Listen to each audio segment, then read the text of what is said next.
12,460 शिक्षक भर्ती के समस्त आवेदकों का स्वागत है आपके अपने YouTube channel MKS teaching point में। साथियों, बात करेंगे स्कूल आवंटन के परिपेक्ष में और सुप्रीम कोर्ट सुनवाई को लेकर के अहम सूचना है वो इस वीडियो के माध्यम से आपको अवगत कराएंगे। निवेदन करेंगे वीडियो को बिना स्किप किए हुए अंत तक देखें और सभी साथियों को शेयर करें।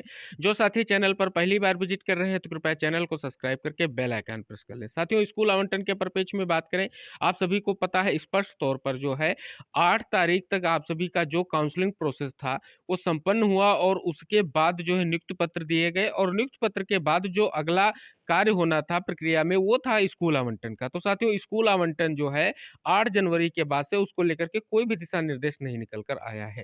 साथियों, कुछ सूचनाएं निकल कर आ रही हैं, कुछ साथी स्पष्ट कर रहे हैं कि स्कूल आवंटन पर सुप्रीम कोर्ट के आदेश का जो है सीधा असर है और कुछ साथी कह रहे हैं स्पष्ट रूप से ऐसा कोई असर नहीं है, विभाग जब चाहे आवंटन कर सकता है। इस परिप्रेक्ष्य में कुछ ऐसी महत्वपूर्ण जो है कहीं ना कहीं जिज्ञासाएं जो निकल कर सामने आई हैं, जिन साथियों ने अपने पोस्ट के माध्यम से जिज्ञासाएं जाहिर की हैं, एक बार उन पर नजर डालेंगे और कुछ महत्वपूर्ण चीजें आपको इंगित कराएंगे। यहाँ पर साथियों एक पोस्ट के माध्यम से क्या इंगित कराया गया, लिखा गया विद्यालय आवंटन। बहुत दिनों से ये सवाल रहा है कि जितने भी नवनियुक्त शिक्षक हुए हैं उनके विद्यालय का आवंटन कब होगा। आज मुलाकात होने पर विभाग द्वारा ये बताया गया कि विभाग इस भर्ती को पूर्ण रूप से विवाद रहित करना चाहता है, इसलिए कोर्ट से सरकार द्वारा उचित निर्देश लेने के बाद ही सभी तरह की कार्रवाई की जाएगी। दोनों काउंसलिंग में सम्मिलित सभी अभ्यर्थी जिनको नियुक्ति पत्र मिल चुका है वो सुरक्षित हैं। वकीलों की राय के अनुसार सुप्रीम कोर्ट से अभी तक किसी प्रकार का कोई स्टे नहीं है। अब सभी नवनियुक्त शिक्षक को संगठित रहना है और अपनी नौकरी को पूर्ण करने से सुरक्षित करने के लिए प्रयास करना होगा। अलग अलग गुटों में बंटना नहीं है, नहीं तो कहीं ऐसा ना हो कि खुद का ही नुकसान हो जाए। कहीं ना कहीं एक आप सभी से निवेदन किया गया है कि स्पष्ट तौर पर जो है आप देख रहे हैं कि स्पष्ट रूप से बात किया जा रहा है, जो विधिक राय ली जा रही है उसमें कुछ चीजें स्पष्ट हो रही हैं कि ऐसा कोई जो है सुप्रीम कोर्ट के आदेश का असर जो है विद्यालय आवंटन पर नहीं है। साथियों, एक और पोस्ट आप सभी के सामने है। इसमें स्पष्ट तौर पर क्या लिखा गया है, लिखा गया हम लोग घर से बैठकर कुछ नहीं कर सकते। जब तक कोई न्यूज विभाग से नहीं मिल जाती तब तक कुछ नहीं बोल सकते। स्कूल आवंटन के लिए सभी चयनित को साथ रहना होगा। हालांकि साथियों ये कहीं ना कहीं पोस्ट इंपॉर्टेंट है। बात किया जा रहा है कि विभाग जो है अगला जो आपका स्कूल आवंटन का कार्य है वो विभाग करेगा। तो साथियों, विभाग ने स्पष्ट रूप से अगर सुप्रीम कोर्ट के आदेश का इम्पैक्ट होगा भी तो कहीं ना कहीं उसको लेकर के उन्होंने न्याय विभाग से इस चीज को लेकर के कहीं ना कहीं चर्चा कर लिया होगा और स्कूल आवंटन का अंतिम निर्णय जो है विभाग के अधीन है। तो आशा करेंगे विभाग जल्द से जल्द इसके प्रयास को आगे बढ़ाएगा और आप सभी लोगों के लिए स्कूल आवंटन को लेकर के जल्द ही कोई ना कोई महत्वपूर्ण दिशा निर्देश जरूर जारी करेगा। साथियों, यहाँ एक और पोस्ट है आप सभी के सामने है कि किसी को परेशान होने की जरूरत नहीं, सरकार और विभाग वेलफेयर में कार्य कर रहा है। नियुक्त पत्र पाए लोगों के आगे की प्रक्रिया विभाग अपने अनुसार करेगा, किसी को बताकर नहीं करेगा। कब क्या करना है केवल आपको यानी नियुक्त पत्र पाए लोगों को सामूहिक रूप से सूचित किया जाएगा। किसी को डरने की जरूरत नहीं है। स्कूल आवंटन होगा, सरकार और विभाग आपके साथ है क्योंकि आपका चयन सरकार और विभाग ने किया है। तो साथियों ये अहम सूचना है आप सभी लोगों के लिए, क्योंकि जो विभाग और सरकार ने स्पष्ट तौर पर हाईकोर्ट के निर्देश पर आपका चयन सुनिश्चित किया है। तो साथियों अगर कोर्ट के में भी कहीं ना कहीं सरकार को अपना जो है पक्ष रखना होगा तो कहीं ना कहीं स्पष्ट रूप से आप सभी को परिपेक्ष लेकर के ही पक्ष रखा जाएगा, क्योंकि हाईकोर्ट के निर्देश पर शासन के स्तर से कहीं ना कहीं निर्देश पर विभाग ने आप सभी का चयन सुनिश्चित किया है। तो ये भी इंपॉर्टेंट पोस्ट है उन सभी चयनित साथियों के लिए जो कहीं ना कहीं वर्तमान में हताश है कि आखिर जो है विद्यालय आवंटन क्यों नहीं हो रहा है। और साथियों एक और पोस्ट के माध्यम से अहम सूचना आप सभी लोगों को दी गई है। लिखा गया है साथियों आज कुछ साथी माननीय शिक्षा मंत्री जी से अलीगढ़ में मिले और बोले कि जल्द आवंटन होगा, आप लोग परेशान ना हो और आप लोग किसी की बातों से परेशान नहीं होना है और डरना भी नहीं है और भ्रमित भी नहीं होना। सरकार सब कर लेगी, उसको किसी के सहारे की जरूरत भी नहीं। तो यहाँ पर आप देख रहे हैं स्पष्ट रूप से स्कूल आवंटन को लेकर के कहीं ना कहीं जो प्रयास किए जा रहे हैं बहुत ही महत्वपूर्ण है। जो चीजें निकल कर सामने आ रही हैं वो भी इंगित करा रही हैं कि जो है अंतिम निर्णय विभाग को लेना है। तो साथियों यहाँ पर हम सभी को धैर्य बना के रखना होगा और विभाग पर विश्वास रखना होगा, क्योंकि विभाग ने आपकी नियुक्ति प्रक्रिया का कार्य संपन्न किया है, काउंसलिंग का कार्य संपन्न किया है।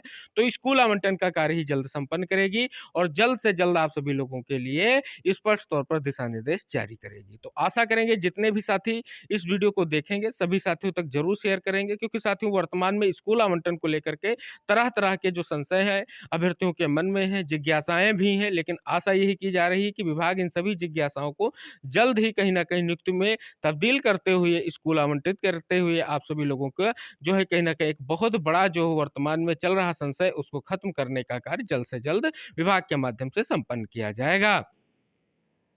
अब साथियों यहाँ पर हम बात कर लें सुप्रीम कोर्ट सुनवाई को लेकर के। साथियों आप सभी के सामने अर्चना राय versus the state of Uttar Pradesh का केस का स्टेटस है।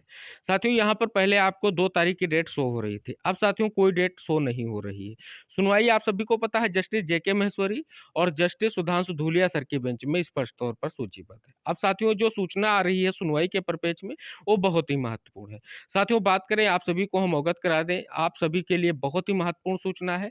साथियों जो जेके महेश्वरी सर हैं स्पष्ट तौर से जो है व्यक्तिगत कारणों की वजह से वो इस समय जो है नहीं बैठ रहे हैं। आप सभी को अगर स्पष्ट नहीं हो रहा है तो एक बार सुप्रीम कोर्ट की कार्य लिस्ट देखिए, जिसमें जेके महेश्वरी सर की बेंच में आप स्पष्ट कर लीजिए कोई भी जो है इस समय आगे जो है 1-2 दिनों में कोई भी केस जो है उनके नाम से या उनकी बेंच में कोई सूचीबद्ध नहीं दिख रहा है। जो सूचना आई है यही है कि पर्सनल रीजन की वजह से वो नहीं इस समय कोर्ट में बैठ रहे हैं। यहाँ पर स्टेटस में आप सभी को दिख रहा है कि जो सरकार को निर्देश दिया गया था, स्पष्ट तौर पर 3 सप्ताह का समय दिया गया था हलफनामा दाखिल करने को लेकर के भर्ती के परिपेक्ष में। तो साथियों ये भी एक अहम कारण निकल कर आ रहा है कि किसी पर्सनल रीजन की वजह से जो है जेके महेश्वरी सर कोर्ट में इस समय नहीं बैठ रहे हैं, जैसा कि स्पष्ट रूप से सूचना प्राप्त हुई है। आशा करेंगे जल्द ही वो कोर्ट में बैठेंगे और आपकी सुनवाई सूचीबद्ध होगी। और साथियों आप सभी को बिल्कुल हताश नहीं होना है, जैसे ही कोर्ट में बैठेंगे वैसे ही आपकी सुनवाई जो है सूचीबद्ध होगी, क्योंकि इंपॉर्टेंट मैटर है और एक भर्ती प्रक्रिया को लेकर के है स्पष्टीकरण होना है। और सरकार भी यहाँ कहीं ना कहीं आप सभी लोगों के लिए आगे आएगी और अर्जेंसी जरूर लगाएगी, क्योंकि साथियों ये मामला देखें तो बहुत ही इंपॉर्टेंट है। क्योंकि आप देखें उमेश चंद की याचिका की जो सुनवाई दिख रही है वो आपको 28 तारीख की टेंटेटिव डेट में दिख रही है। आशा करेंगे इस केस की सुनवाई जो है जल्द से जल्द संभव हो सकेगी और 2 तारीख के बजाय आज जल्द से जल्द सुनिश्चित हो सकेगी। क्योंकि साथियों इतनी लंबी डेट आप देख रहे हैं 28 तारीख मिलने का यही कारण है कि पर्सनल रीजन की वजह से जो है बेंच में आपके जो है मैटर को लेकर के स्थिति स्पष्ट नहीं हो रही है। तो आशा करेंगे जल्द ही जो है बेंच आप सभी लोगों के लिए स्पष्ट तौर पर सुनवाई को लेकर के मामले को सूचीबद्ध किया जाएगा और स्पष्ट तौर पर जो है एक निर्देश कोर्ट के माध्यम से भी जारी किया जाएगा, जो कहीं न कहीं जो 6470 पदों की भर्ती प्रक्रिया है उस पर जो रोक लगी हुई है, उसको लेकर के भी कहीं न कहीं दिशा निर्देश निकल कर आएँगे। हालाँकि साथियों आप देख रहे हैं वर्तमान में कुछ बहुत सारे महत्वपूर्ण केस जो हैं फिलहाल हो रहे हैं, स्पेशली वो जिला वरीयता को लेकर के हो रहे हैं। चाहे हाई कोर्ट की तरफ आप संज्ञान लें, चाहे सुप्रीम कोर्ट की तरफ संज्ञान लें। कारण यही है कि जिला वरीयता की मांग लगातार जारी है। अगर साथियों यहाँ पर ये सुनवाई हो जाती 2 तारीख को तो एक महत्वपूर्ण फैसला देखने को मिलता कि आखिर सरकार ने क्या स्थिति स्पष्ट की है। तो आशा करेंगे जल्द ही सुनवाई होगी, क्योंकि साथियों आप सभी लोगों के लिए नियुक्ता सरकार है और सरकार का जो अंतिम निर्णय होगा कहीं न कहीं आप सभी लोगों के लिए महत्वपूर्ण होगा। और साथियों हाई कोर्ट के निर्देश पर सरकार ने भर्ती प्रक्रिया को स्टार्ट किया है और स्पष्ट तौर पर जो विभाग ने कार्य प्रारंभ किया है कहीं न कहीं वो जल्द ही आगे बढ़ेगा। लेकिन साथियों जो गतिरोध उत्पन्न हुए हैं कहीं न कहीं वो सुप्रीम कोर्ट से ही निष्कर्ष उनका निकलेगा, उसके बाद ही भर्ती प्रक्रिया में आगे कुछ हो सकेगा। तो आशा रहेगी इस वीडियो को सभी साथियों तक शेयर कीजिएगा, क्योंकि सभी साथियों को एक महत्वपूर्ण जानकारी चाहे सुप्रीम कोर्ट की सुनवाई के परिपेक्ष हो, चाहे स्कूल आवंटन के परिपेक्ष हो, प्राप्त हो सके। नेक्स्ट अपडेट के साथ फिर उपस्थित होंगे। जो भी महत्वपूर्ण सूचना है आपके 12460 शिक्षक भर्ती के 6470 पदों की भर्ती प्रक्रिया के परिपेक्ष में होगी। हम आपको वीडियो के माध्यम से अवगत कराने का प्रयास करेंगे और वीडियो शेयर करते हुए चैनल को जरूर सब्सक्राइब करें, जिससे इंपॉर्टेंट जानकारी आप सभी को मिलती रहे। मिलते हैं नेक्स्ट वीडियो में, तब तक के लिए टेक केयर, बाय बाय साथियों।